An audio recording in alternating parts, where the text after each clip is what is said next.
All right, let's talk about TikTok, shall we? Sure. Time's a tick-tocking because in 45 days, TikTok and WeChat will be banned from doing business with U.S. companies. Today, Yes. U.S. President Donald Trump, it's Donald. It's the formal name for him, formal title. And as it's worded, their parent companies, ByteDance and Tencent Holdings, or any subsidiary of, except not so much, because while Tencent has shares in like everything, Yeah. just to be clear, tons of movies, Riot Games, Epic Games, Yeah. lots of others. Apparently, it's just, even though it says subsidiary thereof, it's just relating to WeChat. Okay. And transactions worded relating to very WeChat. weirdly. Well, Yes. here's the thing. You know what? No, I'm actually shocked to see a poorly worded, ill-prepared executive order coming out of the current administration. You're shocked? I'm shocked. I'm shocked and appalled. The news comes after revelations that the app collected and transmitted user data even when it wasn't running. We've got a note here that this was possibly a bug and isn't actually that uncommon for social media apps. It's been found with quite a few North American ones in the past. Yeah. This security issue has been called intentional data collection on behalf of the Chinese government in this case, and several other countries have already blocked the app in its entirety, with the Trump administration having threatened to do so outright multiple times already. So the executive order gives a 45-day grace period before enforcement, and it's unclear what effect any of this will have on users who use TikTok or the WeChat app. Will the ban mean removal of the apps from major app stores? Will it mean that somehow the apps will be automatically removed from your phone? To my knowledge, an app disappearing from an app store doesn't actually remove it from your phone, particularly on Android. I don't see what would prevent you from just sideloading an APK, so I don't know what difference it would make as far as that goes. Government employees have separately been banned from having the apps on their devices, though. And TikTok is apparently in acquisition talks with at least 3 American companies, according to the New York Times, including Microsoft, which could help it escape the ban if it goes through. I got logged out of my Google Sheet, or my doc, so I can't continue to tell you anything about this, and Luke will take it from here while I sign back in. Yeah, while TikTok doesn't operate in China, funny enough, WeChat does, and apparently many expats use it for communicating with friends and family at home in China. So, in a hilarious Uno Reverso card thing, or Reversey card thing, whatever that's called, never actually really played Uno, you might have to use a VPN to get into China to use WeChat to talk to people. You know what's hilarious is I was trying to do this at some point. I was trying to VPN inside the Great Firewall because I wanted to know if some workaround was going to work when I was there. Once you got there, okay. And it is almost impossible. Like, I'm sure if you're like a network security researcher, you could do it pretty easily. But as just, the consumer that's like, hey, yeah, I'll install PIA, that's a VPN or whatever. It was almost impossible for me to figure out a quick, easy, and or inexpensive way to do it. Nobody wants to do that. And part of the problem is that, how like search works, right? Like it's all down to kind of like word weight. Like you don't even have to construct a coherent sentence for it to kind of infer what you're talking about. So when you search for something like China firewall VPN, the information is out there for sure for how to go this way. But because the vast, vast, vast majority of people are trying to go the other way, as soon as those search terms enter your browser bar, it's like, oh, are you looking for this? Like, no, not that. I want the other one. Come on. Yeah. Oh, man. Yeah, I don't know. Honestly, like if WeChat was banned, it would be pretty inconvenient for me. I mean, not directly because I'm Canadian and our government is not doing anything like this, so I can continue using WeChat. But like, I don't know. I got lots of friends on WeChat. That'd be sort of a pain in the butt. And I don't even have family over there or anything. It's just like useful because a lot of I use WhatsApp for most of my like personal crap. but almost all of my badminton contacts are through Line or WeChat. Because that's just, it's, you kind of just have to use, like, I hate this. I wish we could just have Trillion back and I could consolidate all of my different chat crap. Like, I don't understand people on iOS that are like, yeah, like iMessage. Like, what iMessage is, unless you literally restrict your social circle to only people with iPhones, you're going to have other chat apps on your phone anyway. So who cares? Maybe they did that though. In which case, why are you talking to me?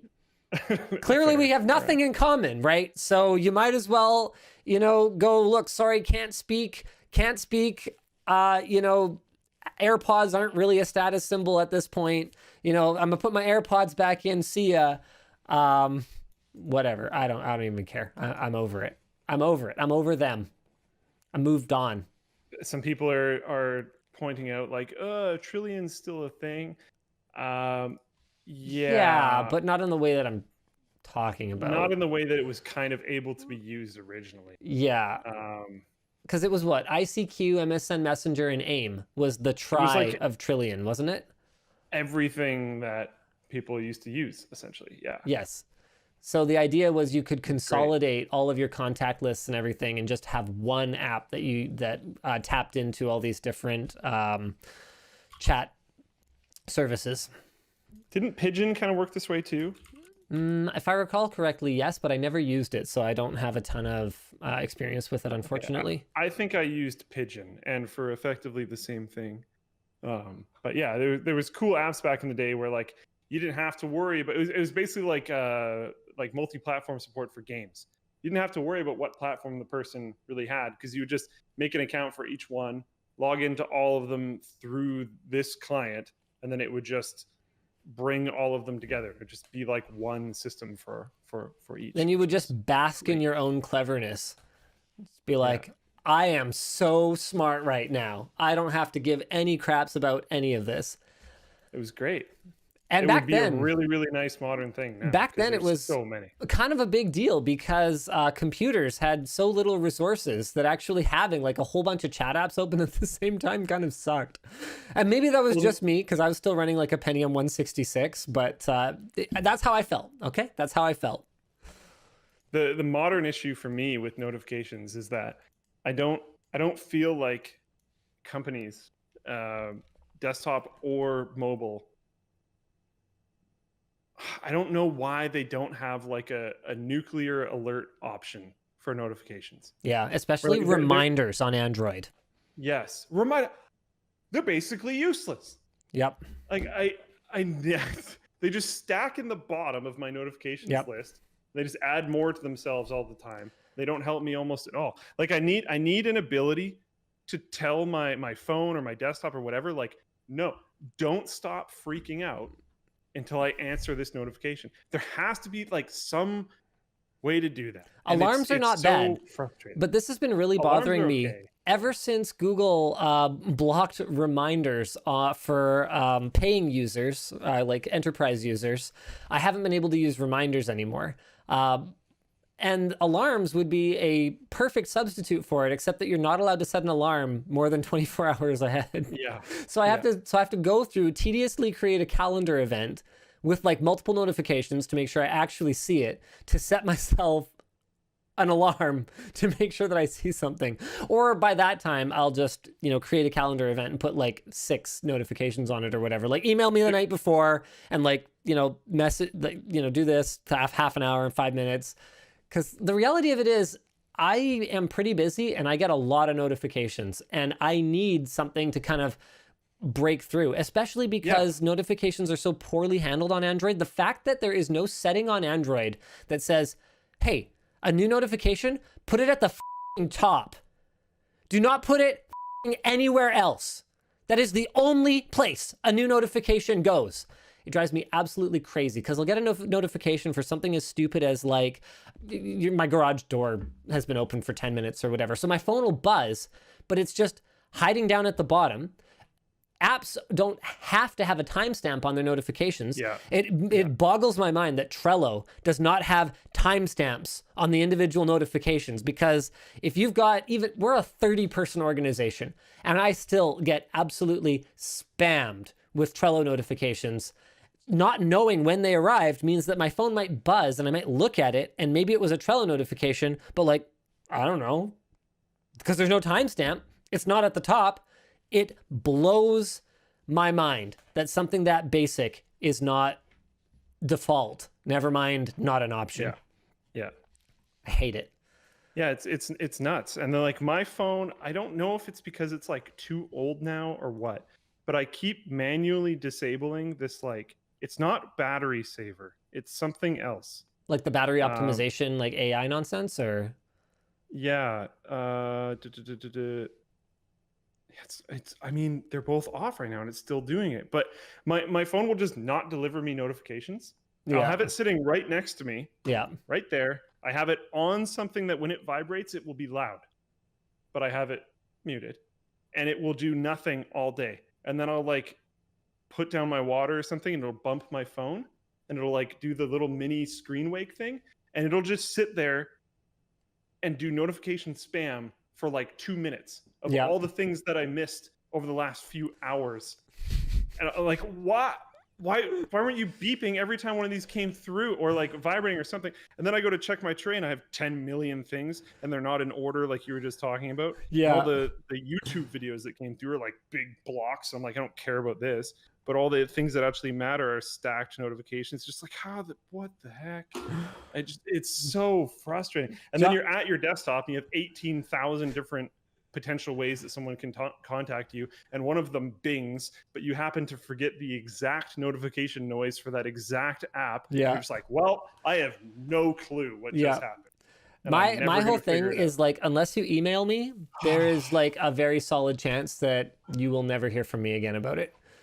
That's basically it. Unless you email or call me. Those are the only two ways to break through. Joshua Campbell in the chat says, you could use if this then that and phone calls, Luke.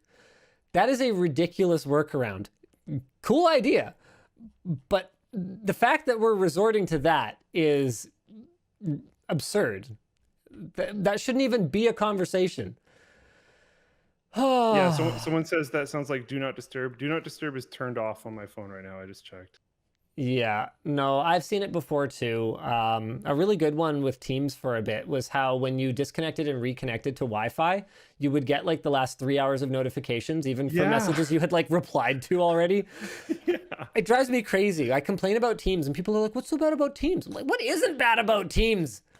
It's like, honestly, there was a period for a long time there where it was like a 30% chance that if someone was calling me through Teams, I would have any way of navigating to that call and accepting it. Otherwise, it would just be my phone making the ringing noise, and there'd be like no way to accept the call, even if I manually went to my chat with that person. Terrible. Terrible. It's getting better, in fairness.